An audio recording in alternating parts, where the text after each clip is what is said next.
All right, well, if President Obama thinks Europe is waiting with open arms to take those Gitmo detainees, he could be in for a rude awakening. The Washington Post reporting today there's growing opposition in Europe.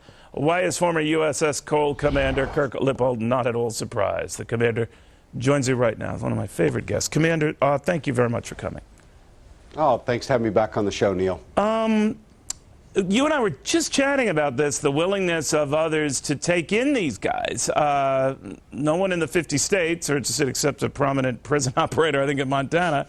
But now we find out that in Europe they're not hot to trot on it, even though they were universally condemning Gitmo itself. So now what? Well, how convenient for the Europeans to do something like this.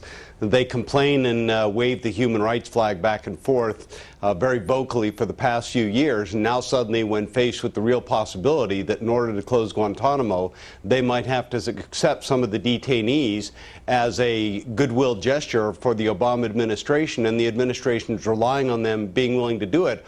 All of a sudden they realized and started taking a look at the cold hard facts, the intelligence and everything else, and realizing that we might in fact have some of the worst down in Guantanamo Bay, and this rush to shut it within a one-year timeline may not come as quickly, as easily, or as conveniently as perhaps everyone thought.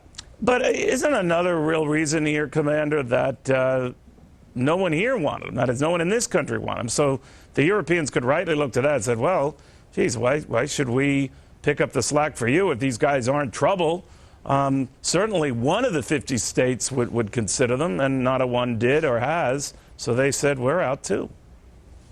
I'm sure you've got some folks here in the United States that I'm not sure they quite realize that it's not just a jobs program for a prison facility to be taking on, because it's not only an ability to keep them in, but for the first time, prisons would also have to deal with the ability to stop others from trying to break them out, which is something that our facilities are not designed or equipped for. But the reality of it is, let's look at the example of the Chinese Uyghurs. There's a number of them that the Obama administration was planning on bringing here into the United States. Right. But the reality of it is, even the Germans are concerned because the administration will not declassify all the files and share all the information.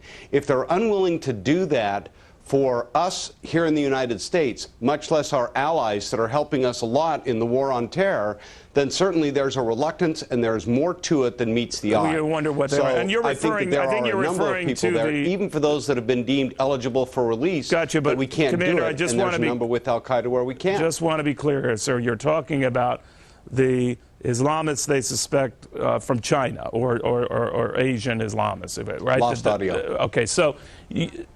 all right, I think we lost audio, which is why he couldn't hear me. All right, Commander, thank you very much.